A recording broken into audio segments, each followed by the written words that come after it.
சட்டம் மாறி வந்து மண்ணை முட்டும் காலில் சூழ்ந்து கைகள் தட்டும் வாழியவே தென்னவராட்சி திசைகள் எட்டும் நம்மவராற்றல் விண்ணை முட்டும் எட்டு திக்கும் முரசு கொட்டும் வாழியவே.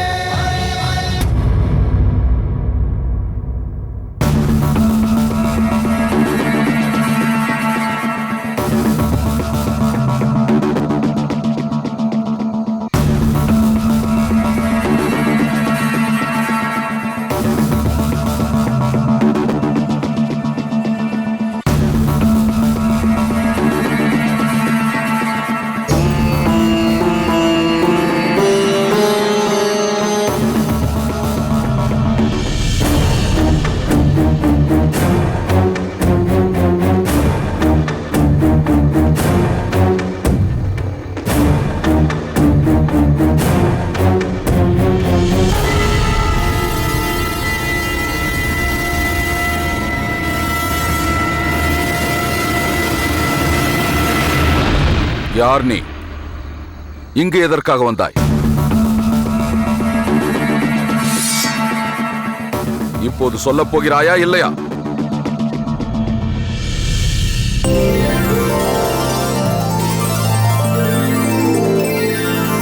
மங்கம்மா, என்ன காரியம் செய்து விட்டாய்? நீ யார் என்று சொல்லியிருக்க வேண்டாமா? நான் அவசரப்பட்டு வாளை வீசியிருந்தால் என்ன ஆகியிருக்கும்? எதிரி யார் என்று தெரியாமல் நிராயுதபாணியான ஒருவன் மேல் நீங்கள் ஒருபோதும் வாளை வீச மாட்டீர்கள். ஆஹா, என் மீது உனக்கு எவ்வளவு நம்பிக்கை! நீ சொல்வதும் சரிதான். சுத்த வீரர்கள் அத்தகைய செயல்களை ஒருபோதும் செய்ய மாட்டார்கள். அது போகட்டும், நீ ஏன் இப்படி வந்தாய்? அதை நான் சொல்லித்தான் நீங்கள் தெரிந்து கொள்ள வேண்டுமா? எங்கே நீங்களே சொல்லுங்கள், நான் யார்? சோழ பேரரசன் கரிகாலரின் தங்கை.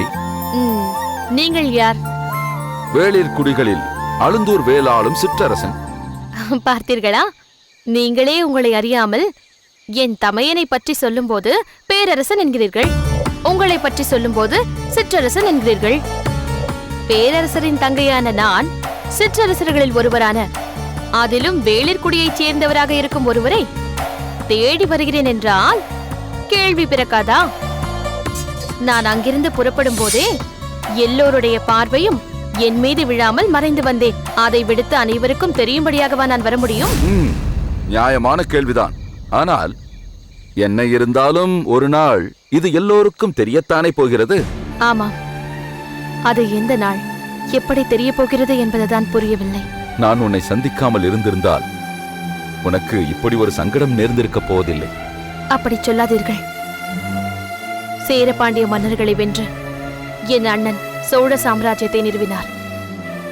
அப்பொழுது நடந்த அந்த அற்புதமான போரில் சேர மன்னன் பெருஞ்சேரலாதன் மீது எனது தமையன் கரிகாலன் வீசிய வேல் மார்பில் பாய்ந்து முதுகில் வெளிவந்த நிலையில் அவர் சாய்ந்து கிடந்தார். அப்படி அடிபட்ட அவரை வீரர்கள் கொண்டு செல்ல முயன்ற போது என் முதுகில் காயம் பட்டுவிட்டது. ஆதலால் நான் புறப்புண் பட்டவனானேன். வடக்கிருந்து உயிர்விடப் போகிறேன் என்றார். அப்படி அவர் வடக்கிருந்த போது பலரும் வந்து வியப்புடன் பார்த்துவிட்டு சென்றார்கள். அதற்கென்ன? அதை பற்றி ஏன் இப்போது சொல்கிறாய்? நான் என்ன சொல்ல வருகிறேன் என்பது தங்களுக்கு புரியவில்லையா? அந்த இடத்தில் தானே நாம் முதலாக சந்தித்தோம். ஆம் மங்கம்மா, அந்த அதிசய வீரனை பார்க்க வேண்டும் என்று அங்கிருந்து நான் வந்திருந்தேன். பூம்புகாரிலிருந்து நீ வந்திருந்தாய். ஆண்களும் பெண்களுமாய் பலர் நின்றிருந்த அந்த கூட்டத்தில் உன்னை பார்த்தவுடனே அரச குடும்பத்தை சார்ந்தவள் என்று நான் புரிந்து கொண்டேன். அந்த நேரத்தில் சில சேர நாட்டு வீரர்கள் நான் யார் என்பதை தெரிந்து கொண்டு நம் மன்னருக்கு இந்த நிலையை ஏற்படுத்தியவனின் தங்கை இங்கு வேடிக்கை பார்க்க வந்திருக்கிறாள் என்று என்னை தாக்க முயன்றார்கள். அப்போது தாங்கள் குறுக்கிட்டு சேர மன்னனின் வீரத்தை மதித்து வணங்க வந்திருப்பவரை அவமதிக்காதீர்கள் என்று கட்டுப்படுத்தினீர்கள். அக்கணமே நான் உங்களுக்கு கட்டுப்பட்டவளாகிவிட்டேன். அப்படி நேர்ந்த தங்களின் சந்திப்பை சங்கடம் என்று நினைப்பேனா? ஓ, அதற்காகத்தான் இதையெல்லாம் சொன்னாயா? ஆனால் அன்று முதல் இன்று வரை நாம் இப்படி ரகசியமாக சந்திக்க வேண்டியிருக்கிறதே. அதைத்தான் நான் யோசித்து யோசித்து தயங்கிக் கொண்டிருக்கிறேன். இதை அண்ணன் எப்படி ஏற்றுக்கொள்வார் என்று எனக்கு புரியவில்லை. எப்படி வேண்டுமானாலும் எடுத்துக்கொள்ளட்டும். முறையாக உன்னை எனக்கு மனம் செய்து தராவிட்டால் நான் உன்னை சிறையெடுத்து சென்று மணந்து கொள்வேன். அதற்கான அவசியமே உங்களுக்கு ஏற்படாது. ஏன்? நீங்கள் அங்கு வர வேண்டும் என்று புறப்படும் முன்பே நான் இங்கு வந்து விடுவேன். மங்கம்மா,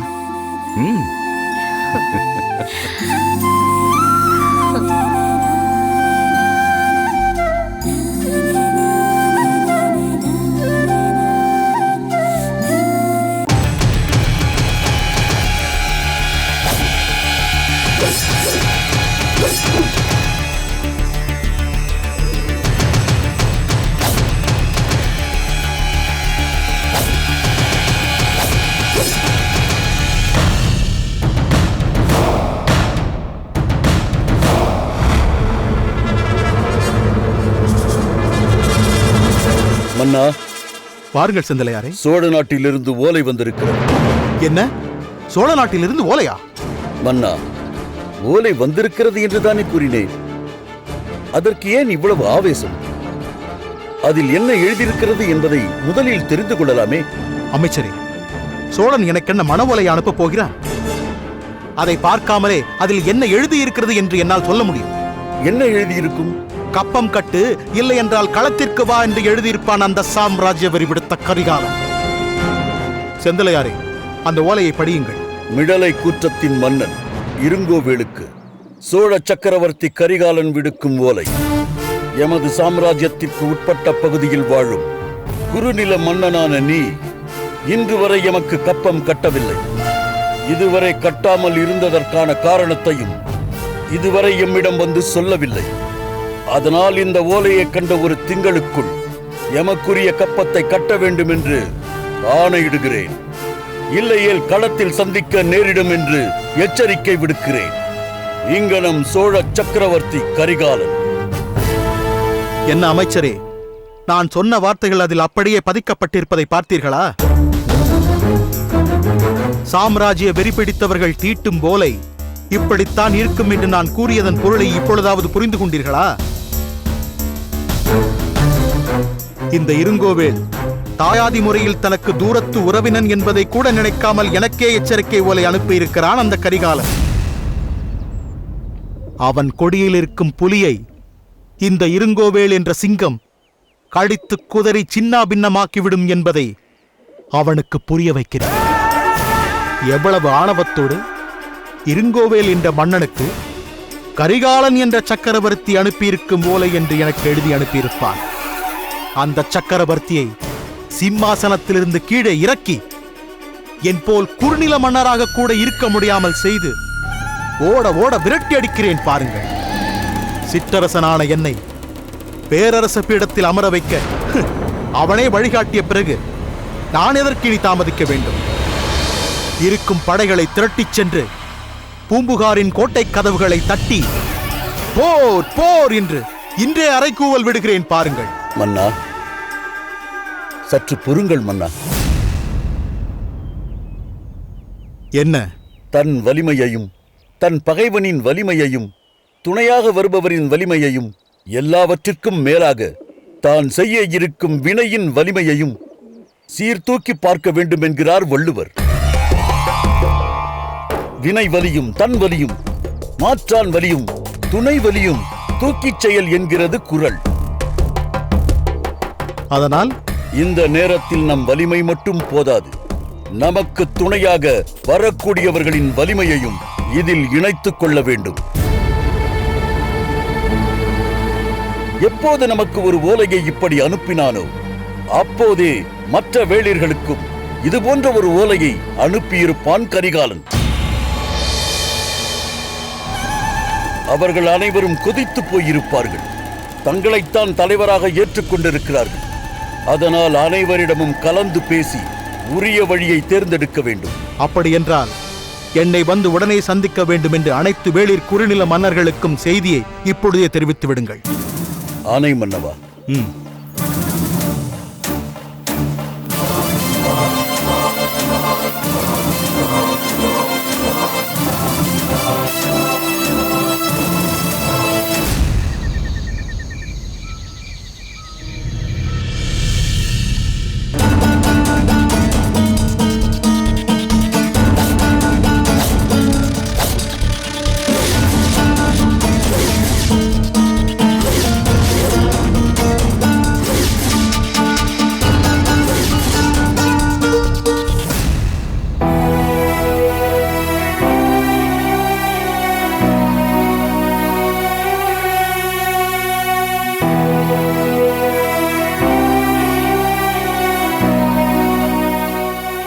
பிரபு,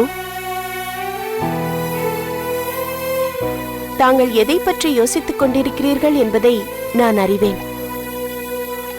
அந்த புலிக்கொடி ஏந்திய பேரரசன் தொடுத்த அம்பினால்தான் தாங்கள் இப்படி அடிப்பட்ட புலி போல் ஆவேசமாகிவிட்டீர்கள். ஏன் அது தவறு என்று கூறுகிறாயா? நான் ஒருபோதும் அப்படி கூற மாட்டேன். உங்கள் ஆவேசம் சற்றும் குறைந்துவிடக் கூடாது என்றுதான் நான் கூறுகிறேன். பெருந்தேவி, உண்மையாகவா சொல்கிறாய்? ஏன் உங்களுக்கு சந்தேகம்?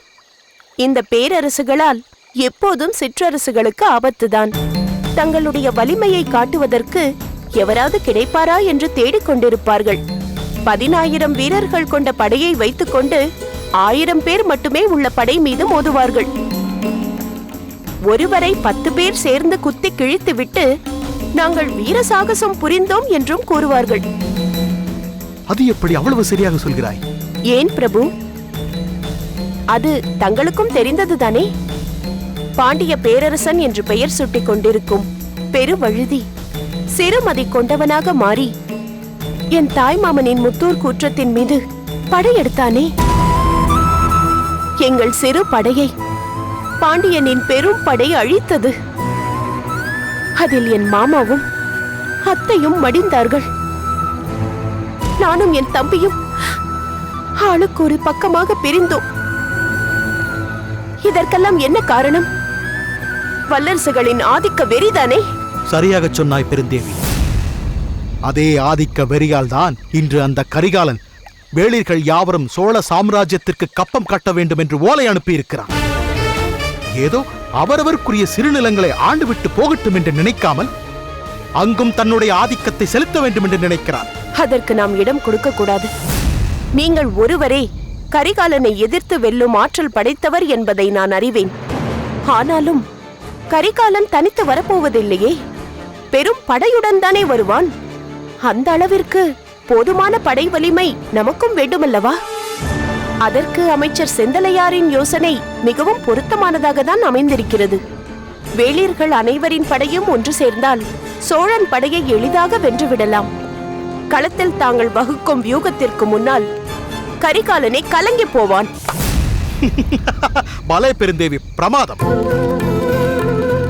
புலியை முரத்தால் அடித்து துரத்தினால் தமிழ் பெண்ணொருத்தி என்பதை சங்க இலக்கிய பாடல்களில் நான் படித்திருக்கிறேன்.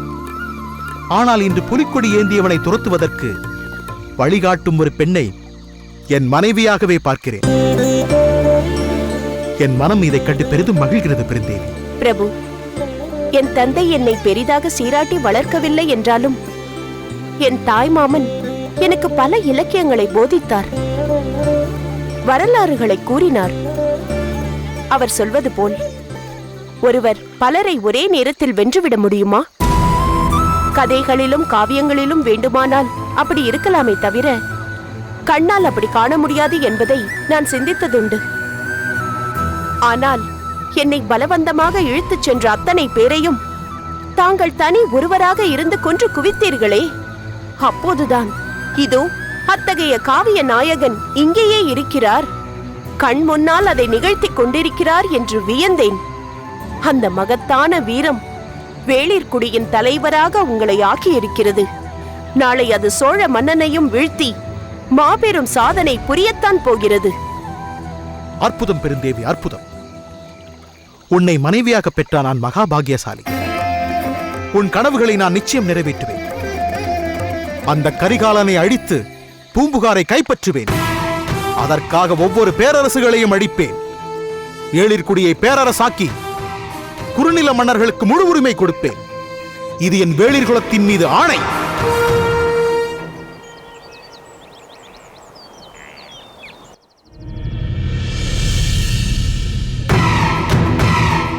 வேளிர் குலத்து தலைவர்களே, சிறப்புமிக்க குறுநில மன்னர்களே, நாம் நமது குலப் பெருமையையும் வேளிர்களின் குடிப்பெருமையையும் நிலைநிறுத்தும் வண்ணம் அமைதியாக நமது அரசாட்சியை நடத்தி கொண்டிருக்கிறோம். அது அந்த பேரரசன் கண்களை உறுத்துகின்றது. நல்லரசாக நடக்கும் சிற்றரசர்களை கண்டாலே வல்லரசர்களுக்கு ஆகாது.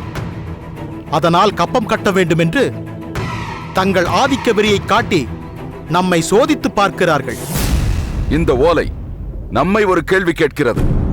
நீங்கள் எல்லாம் எனக்கு கட்டுப்பட்டு கப்பம் கட்டிக்கொண்டு அடிமைகளாக வாழப் போகிறீர்களா? இல்லை முடியாது என்று மறுத்து பேரரசை எதிர்த்து போர் புரிய போகிறீர்களா? இதுதான் அந்த கேள்வி. சோழ மன்னரை எதிர்த்து போர் புரிவது தற்கொலைக்கு சமமானதல்லவா? அப்படியானால் கப்பம் கட்டிவிட்டு நிம்மதியாக இருந்துவிட்டு போகலாம் என்று சொல்கிறீர்களா? அது வேளிர் குலத்திற்கே இழுக்கல்லவா? என்ன, இப்படியும் சொல்கிறீர்கள், அப்படியும் சொல்கிறீர்கள். வேறு எப்படித்தான் செய்யலாம் என்கிறீர்கள்? அது தெரிந்திருந்தால் நான் தெளிவாக சொல்லியிருப்பேனே.